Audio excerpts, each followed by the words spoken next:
I was trying to achieve apathy. And that I felt like if I could just get to not caring, it wouldn't hurt so bad. But the reason that I can now say there was suffering or that I was suffering so badly is I cared so deeply about my team, my associate directors, the residents, the patients we cared for, the futures. I wished for all of them that I couldn't step away or take care of myself because I was too like, no, no, they need me. I have to do this. I have to. And I couldn't separate it. So I was looking for apathy. Welcome to Success Reimagined.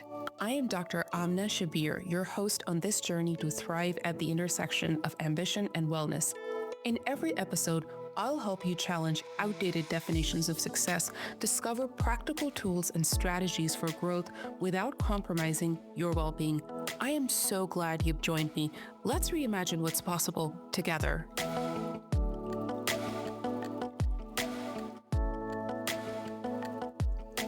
Your teachers and educators leave a lasting impact on your life, either positive or negative. Their words can scar you or help you soar.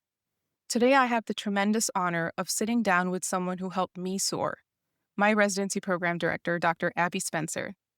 Dr. Spencer and I first met during my internal medicine residency at the Cleveland Clinic. She now serves as the professor of medicine, vice chair for education in the Department of Medicine, and director of the Academy of Educators at Washington University School of Medicine. She is a nationally recognized leader in internal medicine and medical education, known for her fierce advocacy for trainees, women in medicine, and compassionate leadership.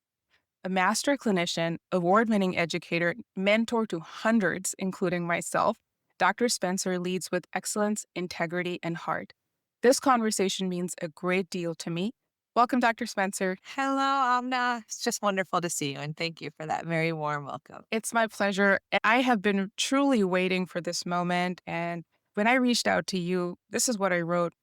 My book project and any writing project that I'm going to do that has anything to do with my trajectory of life will be incomplete without having a conversation to you. I know you're so busy. So thank you for graciously agreeing to sit down with me and having this conversation today. It is my honor and pleasure. And I hope that you will call me Abby. I'm going to try. It's really hard for me. So we are going to jump right in, and I'm going to ask you this question. What does the word perfectionism mean to you? Great question. I think it means striving for excellence. And also, when you ask about perfectionism, my mind immediately goes to imperfections. And so I don't know if that makes me a perfectionist or not, but even in listening to your intro and thought, oh gosh, all the things she could have said, it's a sense of holding ourselves to very high standards, to aiming for excellence, and then maybe also embracing our humanity and knowing that what connects us is our imperfections. And so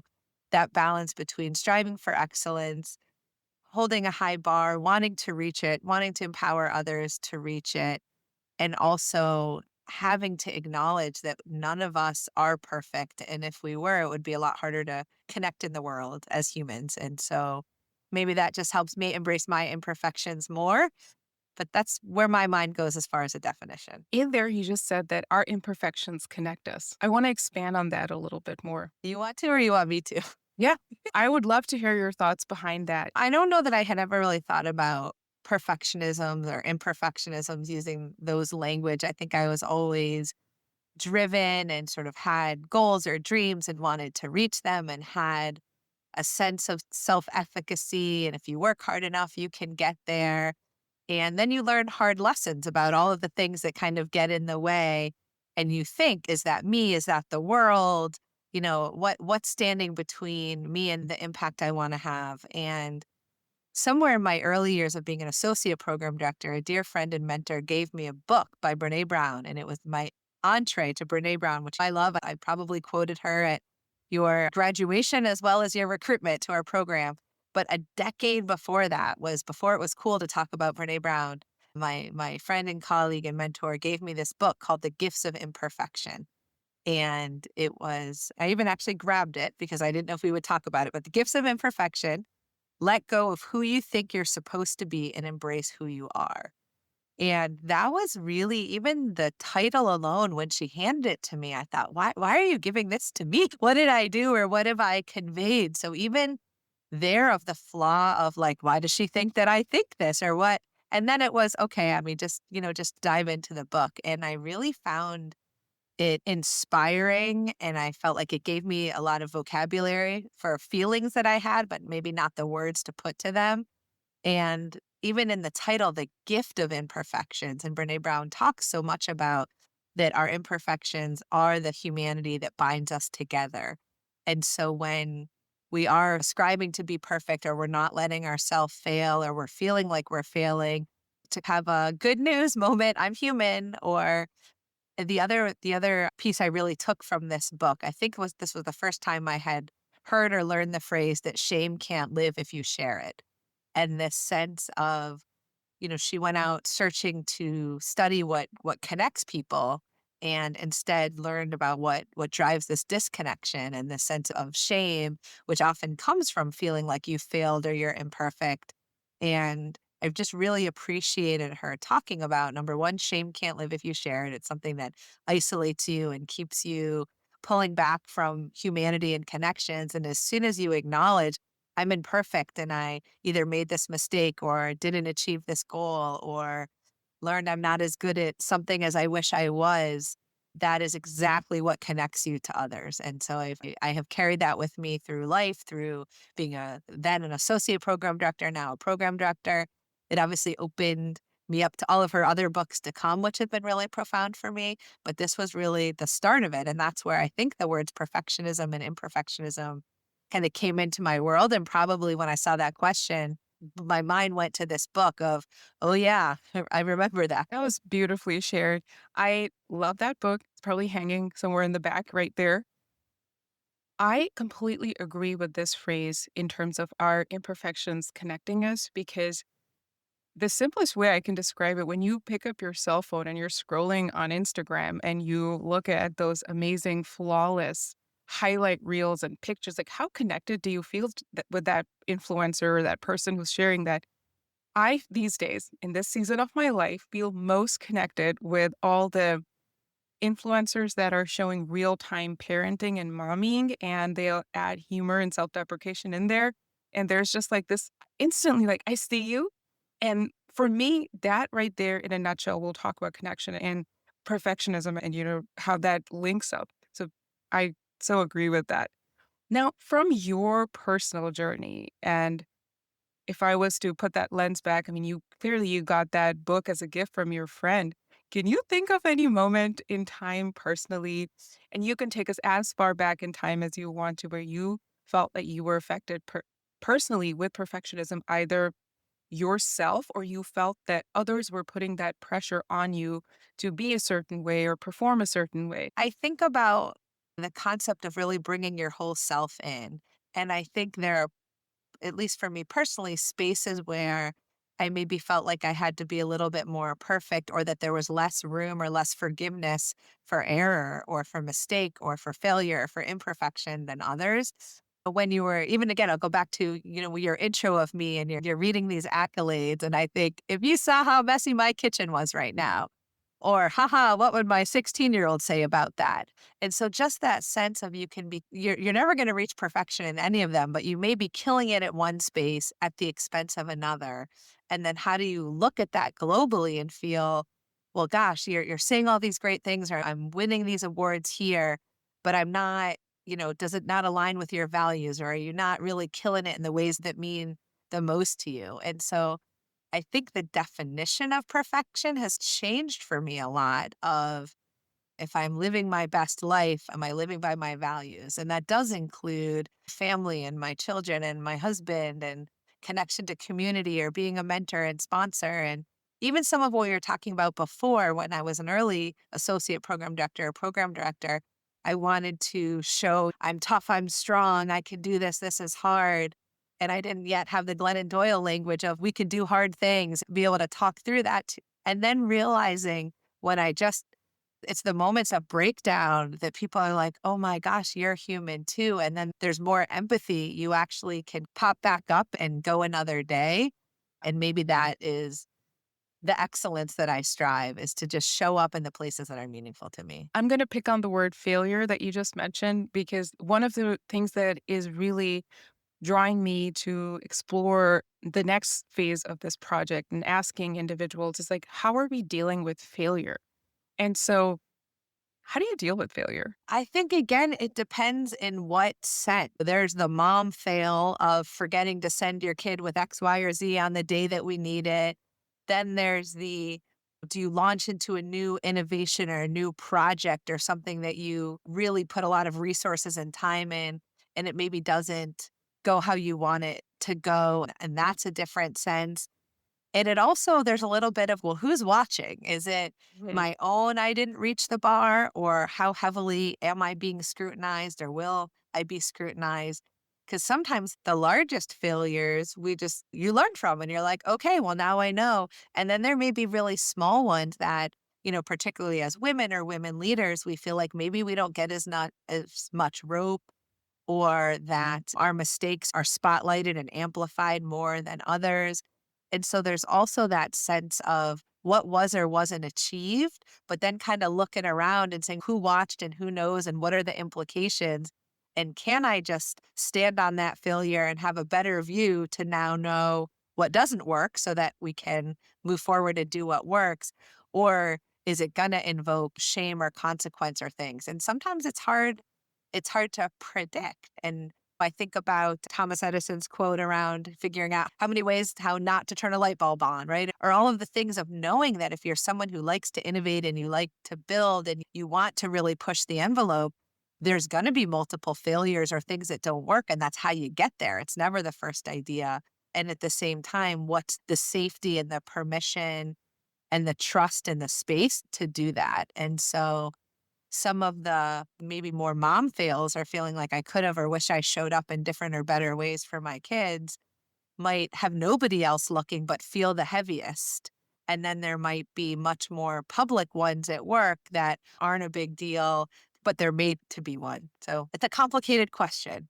It is a complicated question. And I appreciate the way you broke it down between the professional and the mom fails, because I feel that the bucket of mom fails and mom guilt is very, I can so relate to it.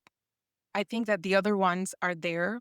And I have worked through a lot of what the shame and the expectation that comes around from my other roles, whether it is that of being a South Asian woman, that being a woman in medicine. Like, I feel I can reckon with that a little bit better with all this work that I have done. But the mom bit, it keeps surprising me. Like, here you go. Here's one more. This teacher appreciation week as we record. And this morning I was like, well, did you like put all the things and get the things ready for your teachers, like the cards, the gift cards? And the girls were like, yes, mom. But I was just feeling like I'm behind. Very, very well said. I want to tease a little bit more about being a woman in medicine, being a woman leader in medicine. When I was in my residency, you were one of the youngest women in medicine at the position that you were at. And you, of course, have such brilliance. And I know you're trying to be very humble and modest. And you are always like that. I mean, for anyone who knows you in real life, that's how you present. But to have achieved so much at a young age, and you're right, like, what is the margin that is allowed to you when it comes to you showing up perfectly? Like, you don't have a lot of breathing space. How has that journey been for you? And maybe some of the insights where when I was there in 2012, 2014, conversations to when we're recording this in 2025. Any thoughts on this journey, and especially you being so young again? You're still so young and you're doing all these amazing, phenomenal things. You're too good to me. I feel like such an old lady. So thank you for saying all of those things. And yeah, I think that there is a lot that goes into the extent of pressure that we feel to be perfect or to perform. And we all have the sort of baseline level. Of course, for the most part, nobody wants to fail.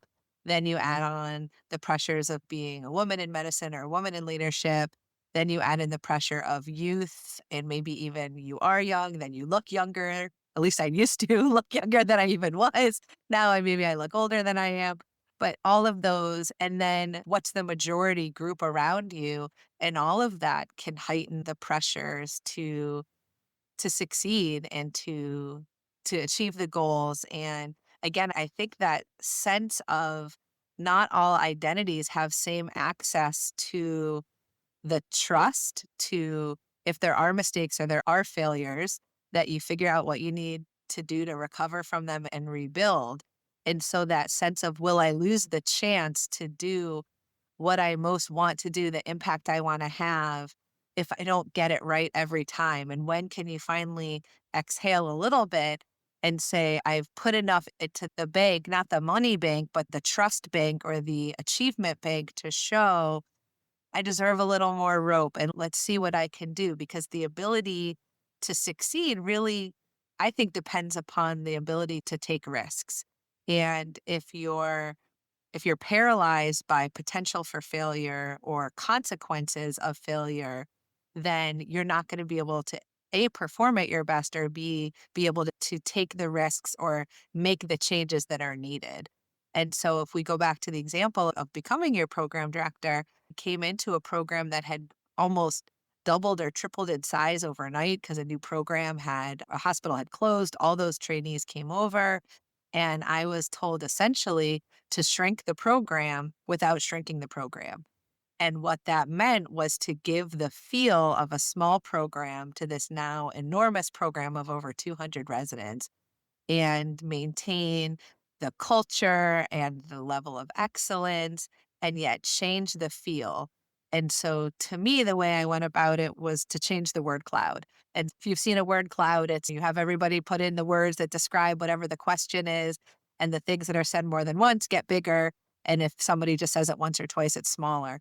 And so with the leadership and with groups of trainees, I would ask questions and then show the word cloud of how are we describing who we are, and then ask questions around what's missing, what don't we see. And I noticed that, especially with our faculty, when we talked about what we were most proud of, tell me about what it's like to be faculty at this place, I wasn't seeing the words education, mentor, teaching, curriculum. There was excellence in a lot of different ways, excellence in scholarship and excellence in care and access to subspecialties. And there was a tremendous positive, but I wasn't seeing the things that went to how do you shrink a program and make it feel smaller and feel like people have connectedness and the safety to be their best selves. And so to do that, there had to be a lot of cultural clashes and changes to say, we're going to have to do this really differently if we want to have a really different result.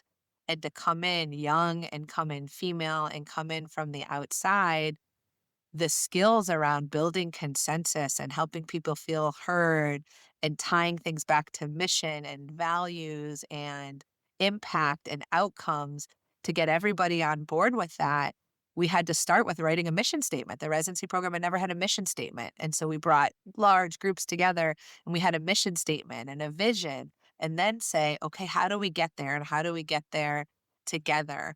And I wonder if someone else could have come in and done that quicker or faster or with more resources. But again, I had to earn every permission to go to that next step from the first step of, are we still with me? Is that still our mission?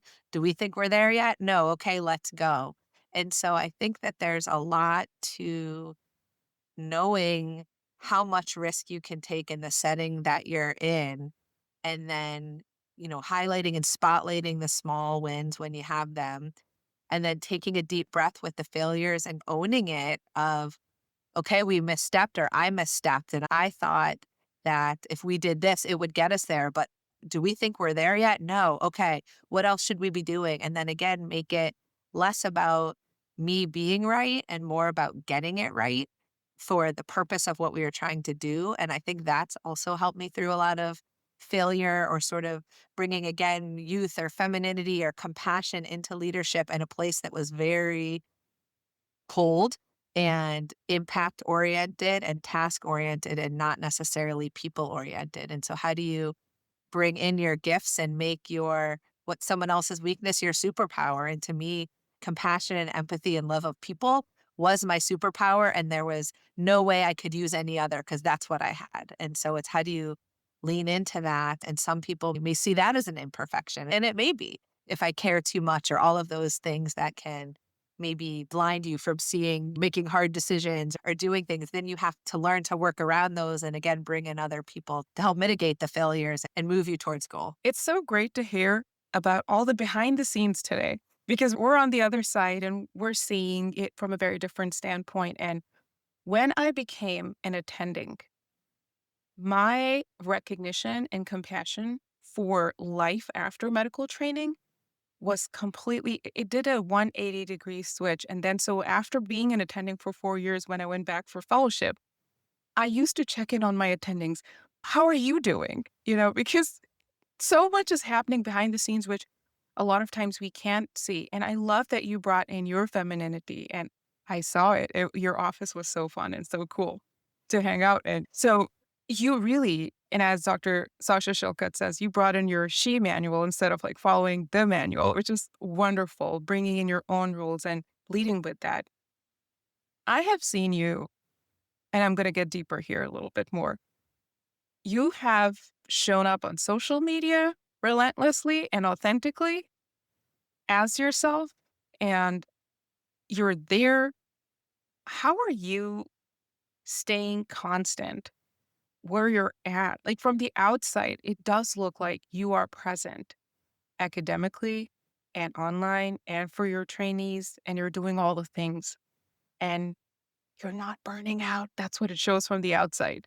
How are you doing it all, if I was to say this? And I know you mentioned your kitchen just now, so it makes me feel a little bit better. I do have a very messy kitchen. And I was struck by that question when you sent one to me around how is it that you never burned out?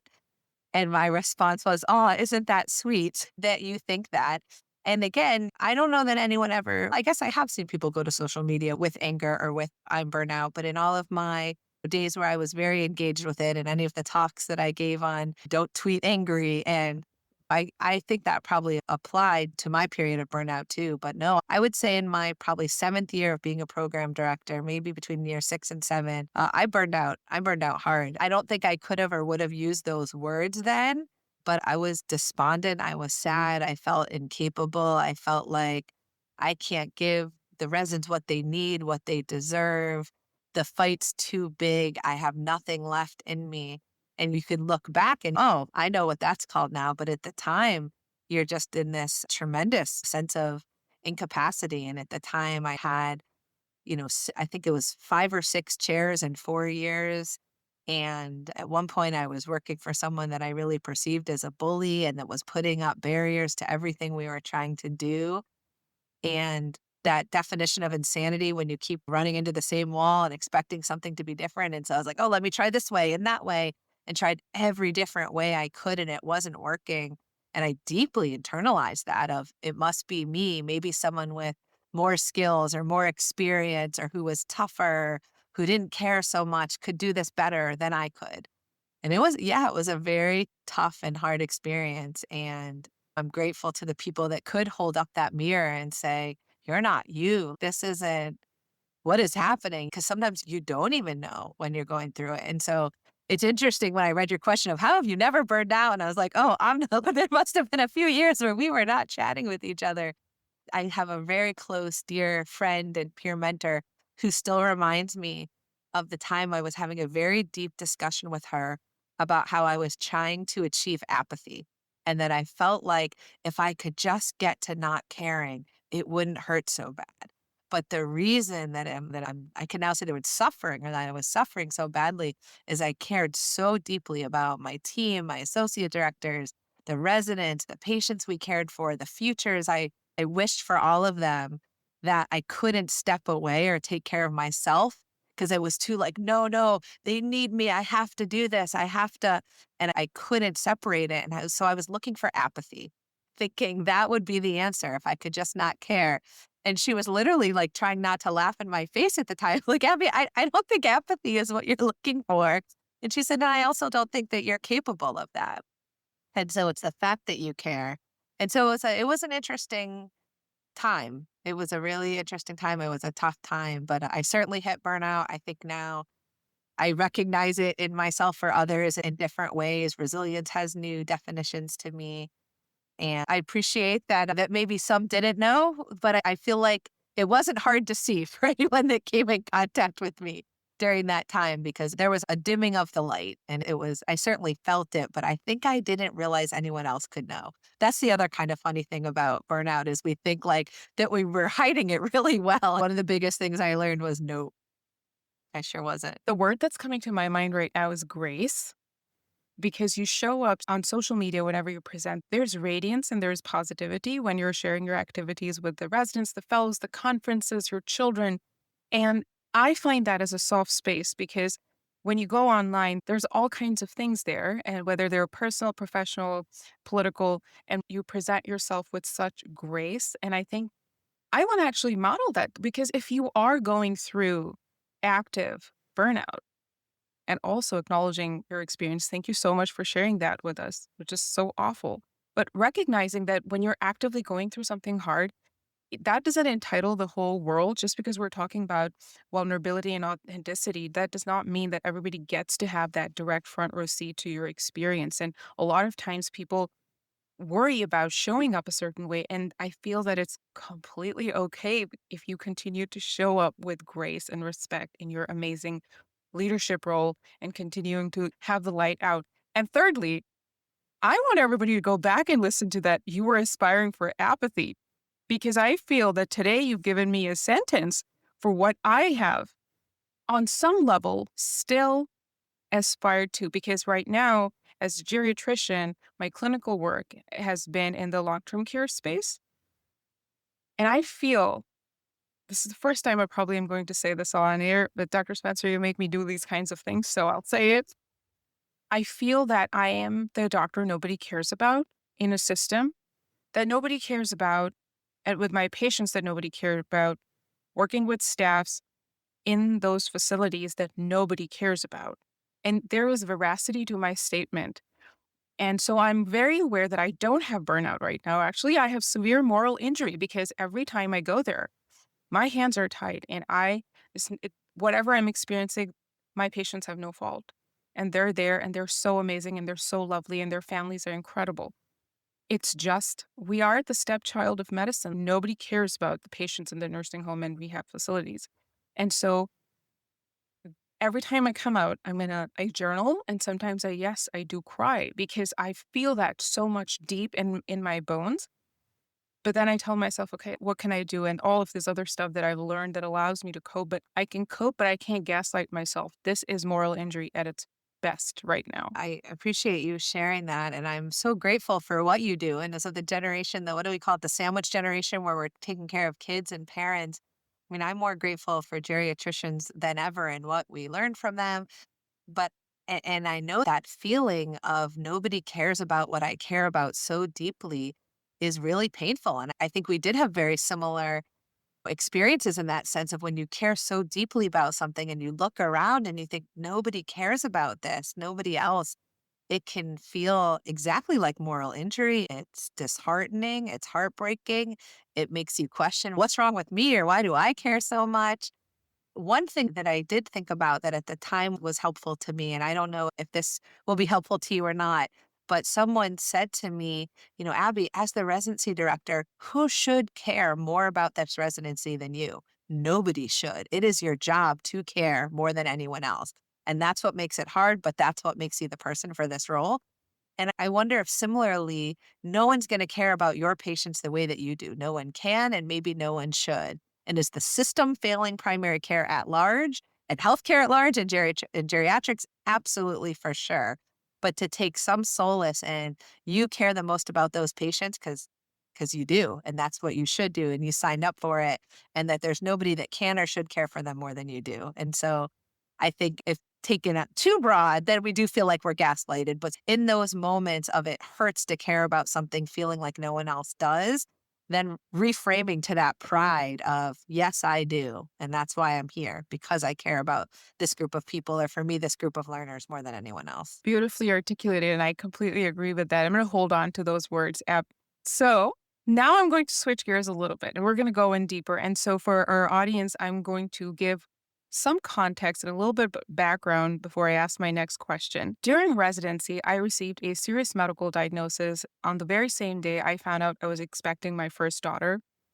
That day, it's seared in my memory, and it's not just because of the news, but because of how the people around me responded, which is an incredible, like, when I look back at that memory.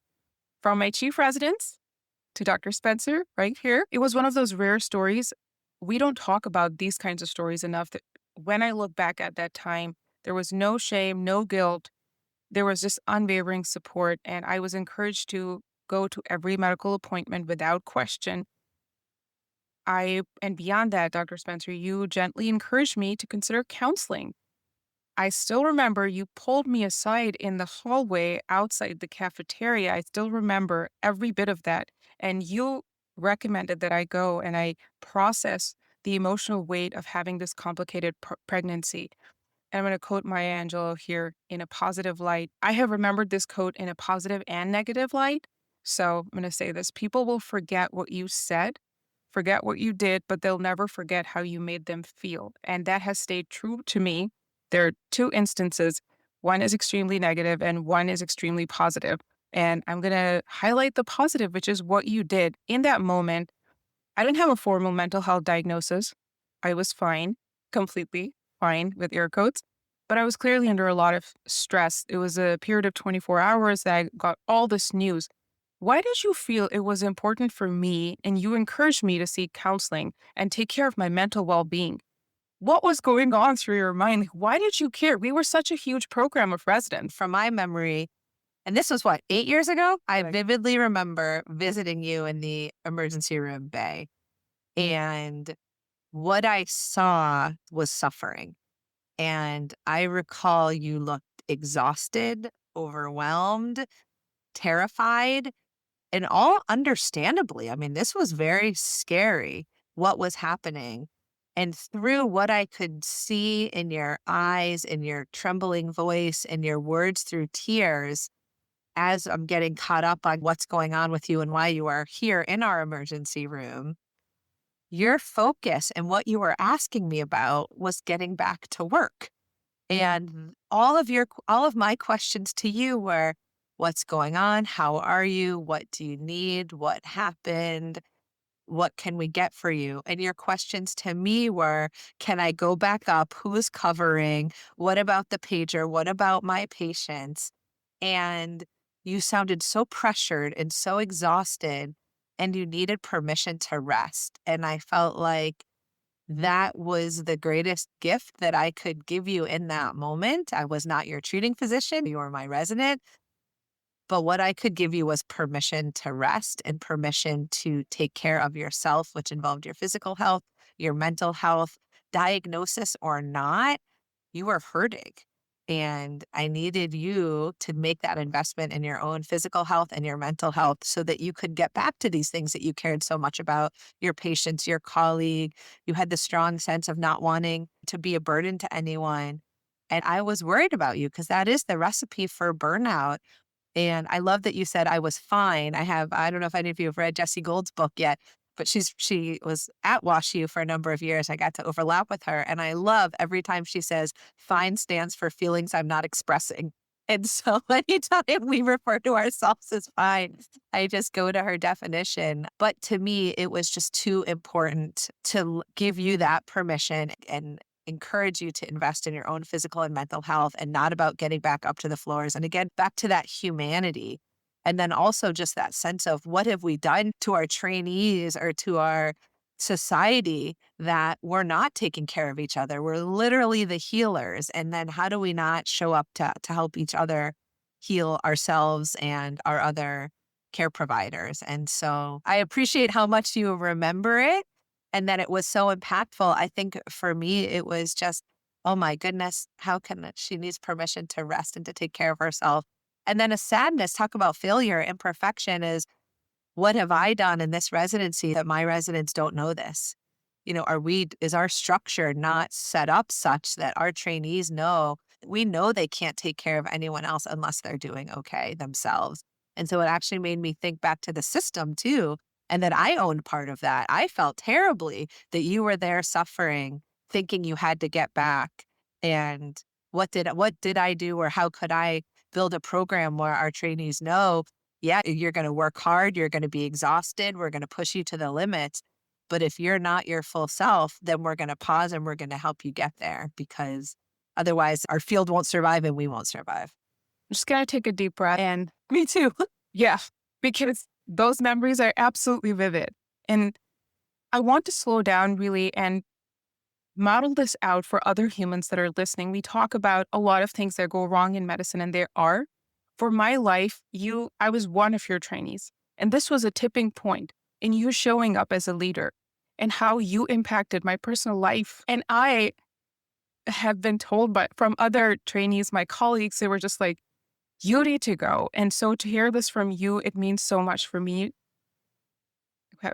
I'm going to try to keep going because, yes, that was a tipping point in my life. Had you come in and not shown care, because it shows in the way you present yourself, your body language. If your words are not matching your body language, if your intent is not matching your mission statement, you can work so hard, but that was like the moment in which you completely embodied everything that you stood for and you paused and you did give me permission to rest. And even despite getting all that permission to rest, I still remember the secretaries were laughing because in the middle of second year, I had hit all the requirements other than actually graduating because I was so worried more than my child's health or my health. I was worried about if I'm going to graduate on time. And I had completed all graduation requirements so early on and being spot on. And you're right. Like now, when I look back, I want to have compassion for myself. I think that all leaders can definitely, I don't think, I know, they need to take a page out of your book. And this is what happens when leaders in medicine truly care. This is what happens when your program director actually cares about you. A time in my life that could have been so traumatic, I can seriously say I don't have trauma from it because I was allowed and given the permission to rest, the permission to ask for help. And I didn't have the financial stress either. Like I did have the insurance that was there. And you did make me go and talk about my feelings. I definitely didn't want to do that. I really rolled my eyes internally and I was very scared. Like, is this going to show up on my evaluation? The fear was real. None of that happened. So today I really out loud in front of the whole world just want to say thank you so much, Dr. Spencer. You're an inspiration. Thank you for your words. And I hope we can keep together and with all the work we do and the people that we train and work with, make the system better so that people don't have to fear their imperfections, their vulnerabilities, or their need for help. And that we embrace letting the helpers help. And again, think more about the impact and the outcomes we most want and not that they're tied to us. And I think that there's a freedom in that, a freedom from perfectionism a little bit, that maybe the secret sauce is the ability to not only show vulnerability and ask for help, but knowing and depending on that's probably going to help get an even better outcome or impact on the systems or people or programs that we most want to improve or put our whole selves into, that we're not alone and we don't have to be alone. And probably we're going to be, and maybe even definitely better when we do it together, when we let the helpers help. And when we, again, connect through our shared humanity of we all have different strengths and opportunities, but together we've got what's needed to help this patient or this learner or this trainee, whatever it is. Thank you so much for sharing that. This has been a remarkable conversation. And that's why I left the part where I knew I was going to end up crying towards the end. Shh. Any other words of wisdom as we wrap up for today? And specifically, if you were to address other leaders in medicine, other program directors who are, I mean, I have, again, tremendous respect for them because it's not easy for them either. And I really want to say this out loud because a lot of times we forget that those people. We focus, and I want to create this bridge where trainees are cared for and also leaders in medicine feel like they're cared for. How would you advise somebody to show up if I give a very specific example, but any words that you wish other medical leaders can model, learn more? I'm taking in your wisdom and your words, and all stages are hard and leadership is hard because you are feeling the same feelings and pressures and uncertainty, especially currently that, that everybody is. and yet you're being looked to lead, to have the vision, to have the answers when you may not, and you may have as much sort of fear and uncertainty. And so I think the words that I would leave us with are first just empathy, having empathy for, I wonder if there's something more about this situation that I don't know. If I trusted this person yesterday and now they're doing or saying something that's not consistent with that, do I either trust that there's a reason, or am I curious around, are they okay? Is this person hurting? What do they need? And then I love the quote I heard once about, we learn to lead when we care about something.